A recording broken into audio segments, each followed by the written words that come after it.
पर આપણે કેટલાક વાક્યો લખ્યા છે, શેર લખ્યા છે, તો ધ્યાન પૂર્વક શાંતિથી સાંભળો. ખિસ્સું ખાલી ને મગજ ભરેલું,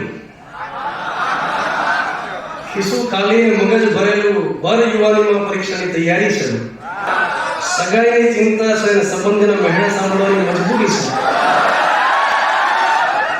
ખિસ્સું ખાલી ને મગજ ભરેલું ને ભર યુવાનીમાં પરીક્ષાની તૈયારી છે, સગાઈની ચિંતા છે અને સંબંધના મહેણા સાંભળવાની મજબૂરી છે.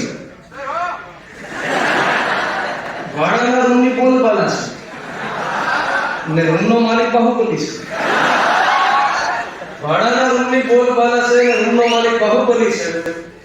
આડોશ પાડોશનું ઘણું સાંભળ્યું છે, કેમ કે ખાખી પહેરીને તેનો વારો પાડવાનું ઠાની લીધું છે. હવે જે વિદ્યાર્થીઓ કરંટની તૈયારી કરતા એના પર છે. રશિયા યુક્રેન યુદ્ધની ચિંતા, ચંદ્રયાન 3 ની ચિંતા, મોદીના કાર્યક્રમો અપાર છે. રશિયા યુક્રેન યુદ્ધની ચિંતા, ચંદ્રયાન 3 ની ચિંતા અને મોદીના કાર્યક્રમો અપાર છે. કેન્દ્ર અને રાજ્યના બજેટ મોઢે છે, કેન્દ્ર અને રાજ્યના બજેટ મોઢે છે, પણ પોતાનું બજેટ વેર વિખેર છે. મિત્રો, હવે જે શેર આવે છે એ ઘણાને લાગુ પડશે. મટીરિયલના બહાને ફ્રેન્ડશિપ થઈ ગઈ.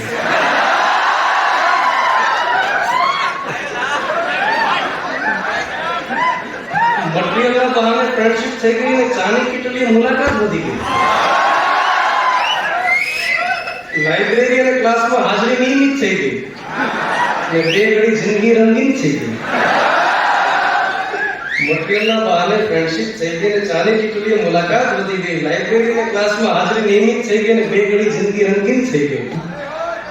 હવે મતલબ એક વખત આ ફેઝમાંથી પસાર થઈ જાય કે તું પ્રિયતમા વાંચ, હું મટીરિયલ લાવીશ, હું ઝેરોક્સ કરાવી દઈશ, તું ખાલી વાંચ. અને પછી સામેનું પાત્ર છે કે બની ગયું હોય. સમૂહની બિન સચવાલી થઈ ગઈ છે. સમૂહની બિન સચવાલી થઈ ગઈ છે અને ડિવાઇસોના માગા આવે છે. સમૂહની બિન સચવાલી થઈ ગઈ છે અને ડિવાઇસોના માગા આવે છે. આ લાઇબ્રેરીમાં હજુ વાંચે છે, કોઈ મટીરિયલ માંગે તો ભડકીને ભાગે છે.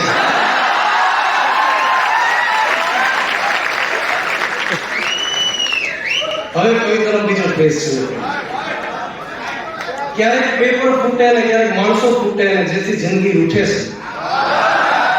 ક્યારેક પેપર ફૂટે અને ક્યારેક માણસો ફૂટે અને જેથી જિંદગી રૂઠે છે.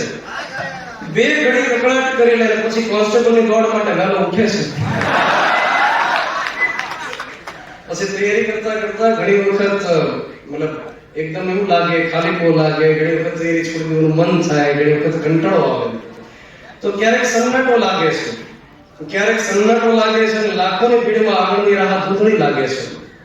ક્યારેક સન્નાટો લાગે છે અને લાખોની ભીડમાં આગળની રાહ ધૂંધળી લાગે છે. શું થશે, ક્યારે થશે, ક્યાં સુધી તૈયારી, આ આગ સમૂહની લાગે છે. અને છેલ્લો શેર મિત્રો, મતલબ એક વિદ્યાર્થી શું કરી શકે? એક વખત જો ઠાની લે, માનસિક રીતે મક્કમ બને તો વિદ્યાર્થી શું કરી શકે?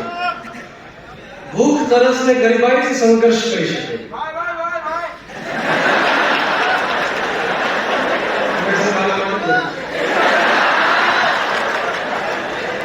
ભૂખ, તરસ ને ગરીબાઈથી સંઘર્ષ કરી શકે તો આ પરીક્ષા શું કહેવાય? ભૂખ, તરસ ને ગરીબાઈથી સંઘર્ષ કરી શકે તો પરીક્ષા શું કહેવાય? મન મક્કમ ને તન તૈયાર છે, હવે તો જાતને સાબિત કર્યા સિવાય કેમ રહેવાય?